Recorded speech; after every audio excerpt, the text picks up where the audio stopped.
Vivencias.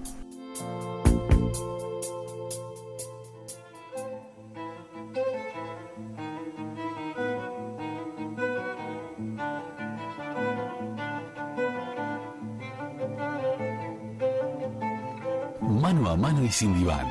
La columna de Jorge Schneiderman en Vivencias. Estamos con el licenciado Jorge Schneiderman para analizar hoy el poder de los prejuicios. Muy buenas tardes, Jorge, muy bienvenido. Muchísimas gracias, Andrea. Como siempre, un gusto poder reencontrarme contigo y, bueno, con la audiencia de Vivencias, por supuesto. Lo mismo decimos desde aquí.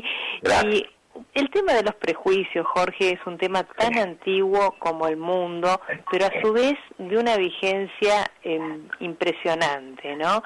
¿Qué podemos, antes de analizar cómo quizás han avanzado estos prejuicios con el correr de la humanidad, qué entendemos por prejuicio? ¿Qué encierran los prejuicios? Bueno, una interesante pregunta como para ir contextualizando, ¿no? Mira, si nos ceñimos al diccionario de la Real Academia Española, define al verbo prejuzgar algo así como juzgar una cosa o a una persona antes del tiempo oportuno, o sea, sin tener de ellas cabal conocimiento. O sea, ¿qué podemos inferir de todo esto? Bueno, que un prejuicio es algo así como una opinión previa y tenaz, dice la Real Academia Española, por lo general desfavorable acerca de algo que se conoce mal.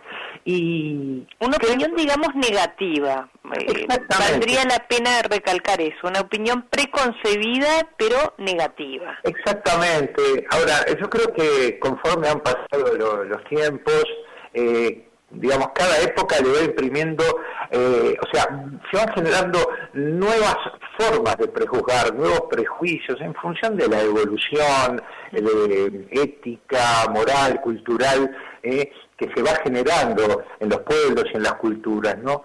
O sea, los prejuicios, Andrea, de la índole que sean, de todos modos, han sido, podemos establecer en el devenir de los tiempos, yo creo que un infranqueable muro contra el cual el ser humano se ha dado de bruces una y otra vez, ¿no? Y creo que nada ha frenado los motores del progreso, ni retrasado de manera tan nefasta los relojes de la historia, como esa compulsiva tendencia del ser humano a prejuzgar, ¿no? A demonizar o a exhibir al otro por el color de su piel, su confesión religiosa, sus rasgos o complexión física, qué sé yo, sus convicciones ideológicas, filosóficas o por su mismísima posición existencial. Entonces, estamos hablando ahí de la palabra que me viene, lo que está diciendo es intolerancia. Seguramente podemos establecer que hay un feedback, hay una retroalimentación entre lo que es el concepto de intolerancia y el concepto de prejuicio, ¿no? Y bueno, son, digamos, ¿qué son los prejuicios? ¿Cómo los podemos definir? ¿Cómo se han plasmado en la historia? Y bueno, ¿qué encierran también, Jorge, no? Encierran falta de seguridad, encierran miedo, desconfianza, falta de autoestima, falta de empatía. ¿Qué encierran en sí, además? Y, por supuesto, falta de empatía, ni hablar, falta de una mirada profunda sobre la realidad. Y bueno, y si tuviéramos que definir con hinchos desde lo que nos permite ver la historia, podemos decir que los prejuicios condenaron a Sócrates a beber de la cicuta, arrojaron a Giordano Bruno y a Juana de Arco a la hoguera inquisitorial, y más cerca en el tiempo, digamos, propagaron odios e infundios que precipitaron la instalación de regímenes liberticidas y genocidas a lo largo y ancho del orbe, especialmente en los últimos siglos, ¿no? Y creo que al momento de irrumpir con las teorías que revolucionaron el campo de la física, Albert Einstein, como recordarás, hablamos su posición frente a los prejuicios, ¿no? No solo debió enfrentar las duras resistencias del establishment científico, fue pasajero de un tiempo en que la exacerbación de los nacionalismos y las teorías discriminatorias alcanzaron podríamos decir, el cenit de la virulencia. En tal sentido, él sentenció que a la luz de su época, que también es nuestra época, Andrea, resultaba mucho más fácil destruir un átomo que un prejuicio. O sea, creo que si tuviéramos que definir en otros términos lo que es prejuzgar, creo que no es otra cosa que observar la realidad a través de los opacos cristales de la ignorancia, Andrea. Y esto que estás diciendo, y de acuerdo a esto, detrás de un prejuicio va, no siempre, pero la gran mayoría de las veces viene la discriminación atrás de un prejuicio, ¿no? Exactamente, la discriminación, el temor a descubrir al otro o a descubrirse uno frente a lo que nos devuelve el otro, ¿no? Por lo tanto, es una actitud hostil, defensiva, ¿no? Ante el temor que genera lo desconocido o lo que puede ser el potencial del otro, cómo yo me puedo parar frente al otro. Bueno, eso por eso yo te preguntaba hoy y te decía si hay algo también de la persona que discrimina, un conflicto con su autoestima, porque en definitiva también quizás sea una persona la que discrimina desde ese lugar que no esté con su autoestima bien puesta también, ¿no? Por supuesto, su autoestima o no tener férreamente instaladas sus convicciones, ¿no?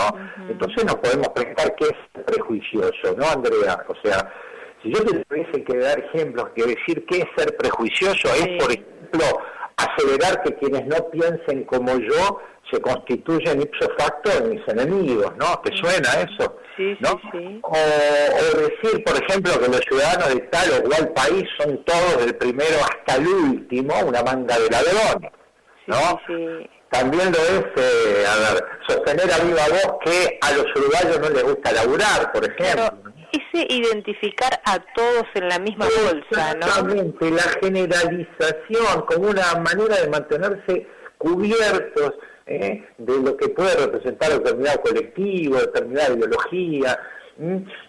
Es lo que ocurre, por ejemplo, con el islamismo, ¿no? Que de repente se asocia el islamismo con terrorismo, como si fueran el anverso y el reverso de una misma moneda, o que los judíos, qué sé yo, son los titireteros de la economía global. O sea, prejuicioso es aquel que se parapeta detrás también de un personaje, ¿no?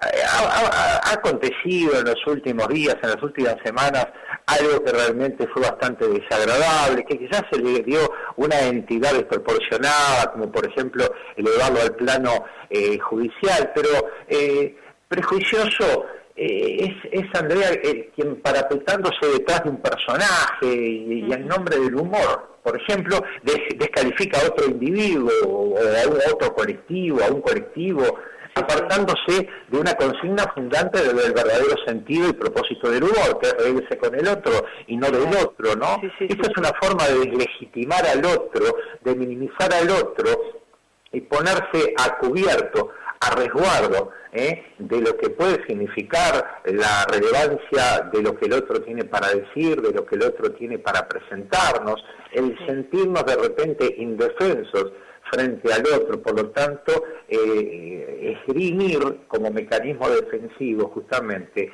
la desacreditación, minimizar al otro como una forma de no reconocer el otro, por los peligros que puede generarnos de repente descubrir en el otro una persona más elevada, o entender que lo que nosotros sustentamos no es tan válido, no es tan importante. De ahí yo sigo insistiendo con la autoestima personal, ¿no? Pero es para que quede pensando, la gente lo quede pensando. Nos tenemos que ir a una pausa, pero me voy con una pregunta a propósito de estos prejuicios.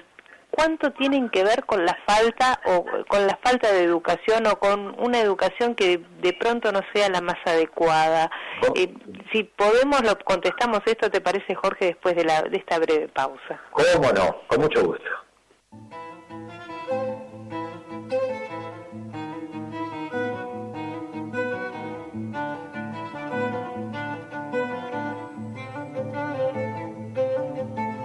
Mano a mano y sin diván.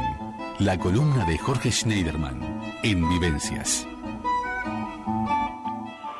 Nos nos fuimos a la pausa, Jorge, yo te preguntaba acerca de estos prejuicios, de estos pensamientos, si están ligados a experiencias pasadas, a ideales que pudieron haber sido fijados durante la crianza, ¿cuánto tienen que ver con la educación estos prejuicios? Bueno, tiene que ver muchísimo, te diría que casi todo. Creo que los atravesamientos educacionales, la crianza, todo lo relativo a los grupos de pertenencia y referencia marca un poco los paradigmas a partir de los cuales nosotros vamos a poder establecer, como siempre decimos, saludables relaciones de alteridad y poder reparar en el otro, como, digamos, no como un enemigo, no como un adversario, sino como un par, más allá de las diferencias que obviamente, claro está, existen entre los distintos individuos al momento de posicionarse ideológicamente, filosóficamente en la vida, ¿no? Yo creo que si vos recordás hace ya un tiempo, en oportunidad de referirnos al concepto de civilidad, reparamos en el efecto vigorizante que adquiere, digamos, en términos de convivencia, derribar las vallas del prejuicio, eligiendo en su lugar el respeto por las diferencias, ¿no? Claro. Y creo que es en la edad más temprana que el individuo comienza justamente a matrizar, podríamos decir, ¿no?, sus paradigmas de relacionamiento en virtud de las influencias que sobre él ejercen la familia y las instituciones educativas, ¿no? La inclusión social y por ende el establecimiento de esas saludables relaciones de alteridad no se impone coercitivamente ni se decreta, podríamos decir, normativizando formas de actuar, pensar o hablar. Hay que ir sembrando en el niño esas libertades, esa autonomía, como para poder ir valorando, poder encauzarse socialmente, diríamos, integrándose e integrando, valorando al otro, ¿no? O sea, la verdadera inclusión, Andrea, se funda en la naturalización de lo diferente y de los diferentes, de las diferencias, ¿no?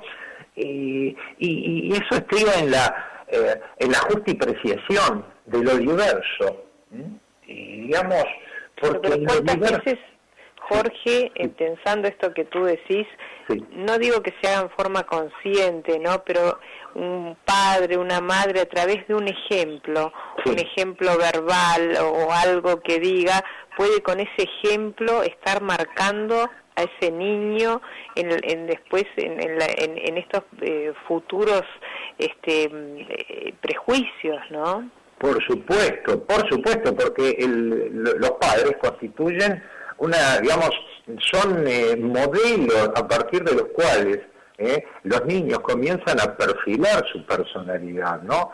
Y yo creo que esto debería ser tenido muy en cuenta con los padres al momento de establecer los niveles de relacionamiento, de trato, de valoración del otro, porque creo que en la justipreciación de lo diverso se acrisolan las fortalezas de las sociedades, ¿no? Si criamos hijos criticones que de repente repiten, remedan permanentemente ese modelo de la disconformidad, de la queja, el tratar de buscar siempre en el otro la culpa, esas personas que no se asumen en la responsabilidad de ser constructores de su propia realidad y viven endilgándole a los otros la culpa, evidentemente están forjando en ese niño una predisposición a que, Andrea, a ver siempre al otro, ¿no?, como un factor problemático, más que como alguien que tiene derecho a construir su propio posicionamiento frente a la vida. Y yo creo que, mira, ahora que planteas eso me viene a la cabeza un poco lo que decía el escritor y filósofo Martin Buber, ¿no?, allá promediando el pasado siglo, ¿no?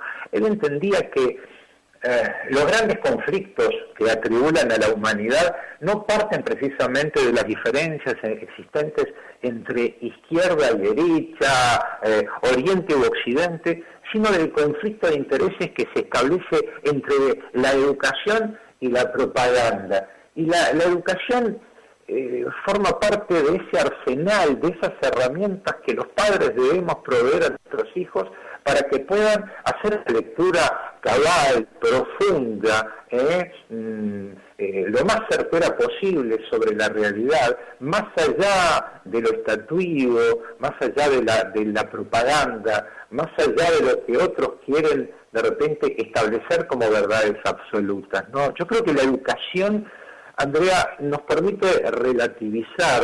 La educación nos da esa suerte de salvoconducto a una mirada amplia, crítica, reflexiva, que no caer, ya no digo en el prejuicio, en la percepción anticipada, sobre lo cual abundamos la vez anterior, acerca que nos habla justamente del no juicio, ¿no? Del no tomar en cuenta ni experiencias propias como referencia para marcar posición, sino dejarnos fluir con lo que lo estatuido inocula, instila, gotita a gotita en nuestras mentes, apartándonos justamente de lo que entendemos por una actitud crítico-reflexiva, de una existencia auténtica, no propiamente dicho. Claro, es importantísimo lo que estás diciendo porque además tiene que ver con la libertad para ser personas libres. Creo que la educación es fundamental y es fundamental también para poder establecer correctos juicios a la hora de tener situaciones frente a nosotros y para no establecer también estos prejuicios de los que hoy estamos hablando, ¿no? Claro, porque mira, si tuviésemos que de repente que ir más en profundidad sobre la importancia de la educación, yo te diría que es justamente desde los bancos de la escuela que se forjan el respeto por el prójimo y más allá de las peculiaridades y singularidades que nos constituyen y que definen nuestra subjetividad, ¿no? El poder entender que las fortalezas de un grupo, de un colectivo, no estriban justamente en la preponderancia de alguien sobre alguien o en la negación de las capacidades o de los atributos de otro, sino en la sinergia que se genera a la hora de establecer un plan de trabajo, orientar hacia la acción, un proyecto, de cualquier índole que sea. Uh-huh. Jorge, nos tenemos que ir a una pausa, pero nos vamos a ir con una pregunta, porque hablando de estos prejuicios, también tienen muchas veces que ver estos prejuicios con estereotipos, que tienen que ver también con una cantidad de estímulos que recibimos a los que necesitamos establecer categorías. Entonces, veamos cuándo se generan estos estereotipos, por qué se generan y qué tienen que ver con los prejuicios, porque creo que están muy vinculados, y es parte del análisis que venís haciendo. Si te parece, lo respondemos después de la... ¿Cómo no? Con gusto.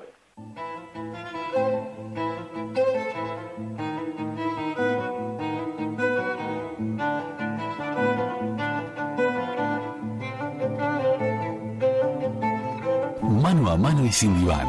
La columna de Jorge Schneiderman en Vivencias. Nos fuimos a la pausa, Jorge, porque de alguna manera la generalización nos lleva a los prejuicios, nos lleva también a estereotipar. Y yo te preguntaba, ¿qué pasa cuando uno de alguna manera responde a estos estímulos y establece categorías? ¿Por qué se producen estos estigmas, estos estereotipos que van surgiendo en forma natural, pero después arriban los prejuicios, ¿no? Sí.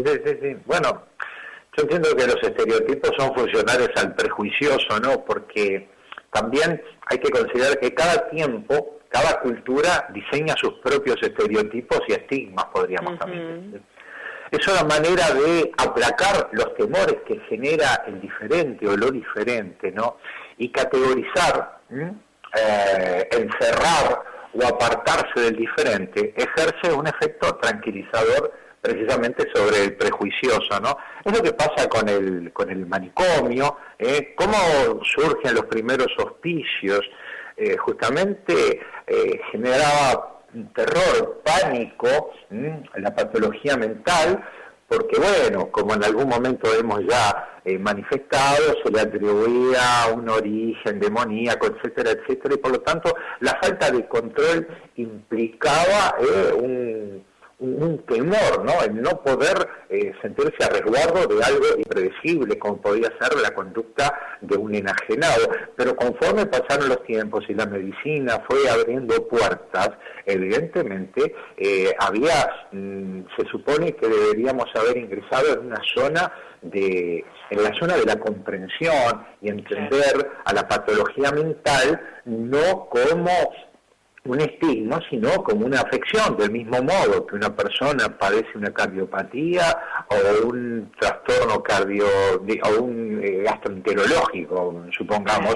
Entonces, yo creo que la categorización, la estigmatización ha hecho que mandemos al desván a esa zona en la cual no nos sentimos bajo riesgo, no nos sentimos a merced de lo que pueda deparar el otro, y desde el desconocimiento nos parapetamos dentro de nuestros miedos. Y es como ves, claro, esto que decís con los miedos, me viene un ejemplo bien actual, ¿no? Sí. Estamos viviendo en la actualidad una gran crisis económica que lleva a una gran competencia en el trabajo. Y esto, el trabajo va escaseando, también puede ayudarnos a desarrollar prejuicios contra los que copan los puestos de trabajo. O sea, estoy poniendo ejemplos bien básicos que nos pueden afectar a todos, pero que de alguna manera son los que te impulsan a desarrollar estos prejuicios. Claro, ¿no? Claro, correctísima tu apreciación, porque todo momento de inestabilidad económica, social, sin llegar de repente a lo que puede ser un estado de anomia social, ¿no? Un caos como lo que ocurre, por ejemplo, en Venezuela, pero supongamos acá en nuestro medio, nosotros, un país donde obviamente las cosas por ahí no... La situación, las circunstancias del trabajador quizás en este momento no son las más adecuadas, bueno, en otros momentos podría generar por ahí preocupación, pero dada la incidencia que está teniendo, por ejemplo, hoy todo lo relativo al coronavirus, puede reavivar, puede despertar otros prejuicios, como por ejemplo, ante la falta de trabajo, el temor a que el extranjero se quede con todos los trabajos. Yo lo he escuchado con pavor, te diré, y con preocupación, que gente en estos momentos como que se están reverdeciendo o se están intensificando actitudes cuasi xenófobas, por más que se traten de digamos, endulzar y darle un sesgo, no, porque la preocupación, o si no, de repente también empezar a ver al colega, al que puede de repente estar por ahí teniendo una posición de privilegio dentro de una profesión, a considerarlo como el acaparador, o a verlo cuando en otro tiempo de repente todo se restringía al mero marco de la competencia leal y saludable. Las situaciones apremiantes, las situaciones límites, las situaciones, digamos, críticas, los momentos de crisis, agudizan sentimientos prejuiciosos, como pasó a lo largo de los tiempos en distintos momentos de la historia, ¿no? Basta recordar la Primera Guerra Mundial, lo que antecedió a la Segunda Guerra Mundial, la depositación en un enemigo común, de los males de toda una nación, etcétera, etcétera. ¿Eso qué es? Eso es la naturaleza misma del prejuicio, está justamente en la demonización, en la estigmatización de un otro, de un colectivo, para convertirlo en depositario de los males, pero no de los males reales, sino de los males constituidos por nuestros propios temores, o sea, de repente nuestro propio sentimiento de inferioridad, como planteaba Sol, de inseguridad, que nos hacen ver en el otro un potencial competidor que por ahí nos aparte de las posibilidades de desarrollar nuestra vida. Claro, en definitiva hay que tener cuidado porque los prejuicios pueden estar teñidos de nuestros, como decís, de nuestros propios enemigos, de eso que vemos en ese espejo que no nos gusta ver y Claro. quizás se llevan, de alguna manera cobran vida y luz a través de los prejuicios, ¿no? Creo que es algo como para tener en cuenta.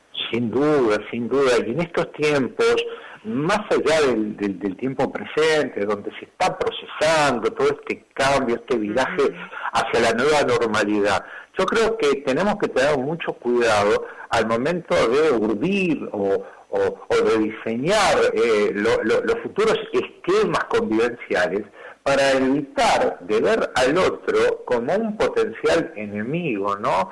Creo que aquí volvemos al tema de la educación, pero ya no hablamos solo de la educación desde las bases, desde las instancias primigenias del desarrollo del ser humano, sino también apelando un poco en correlato con lo que hablábamos en la columna anterior acerca de la psicoeducación, bueno, trascender de repente lo que es el plano de la psicoeducación para llevar a otros ámbitos, a otros planos, la importancia de construir entre todos anticuerpos emocionales que nos permitan en clave colectiva poder sobrellevar la situación, evitando ver en el otro a un potencial enemigo. Creo que en tal sentido debemos apelar no solo a lo que provenga de las altas esferas o esperar que alguien establezca esas pautas. Creo que hay mucha conciencia ética en nuestro país, por suerte, hay mucha gente abocada a la construcción de esos estándares convivenciales saludables. El tema es que, bueno, no hay que bajar los brazos y mirar hacia el futuro, no desde el plano meramente individual, sino justamente tomando conciencia que nuestras fortalezas y nuestras certezas también dependen de las fortalezas y las certezas del otro. Por lo tanto, debilitar al otro significa en ciertos aspectos debilitarme a mí mismo. Jorge, me gustaría cerrar con una pregunta que creo que es importante. ¿Cuánto tiene que ver las personalidades autoritarias con las personalidades prejuiciosas? ¿Tienen relación? Y bueno, depende el gradiente, ¿no? O sea, depende. O sea, hay personas que, sin ser autoritarias, son, como se solía decir antes, tienen carácter fuerte o tienen una exacerbada actitud de liderazgo o de ponerse al frente de las cosas.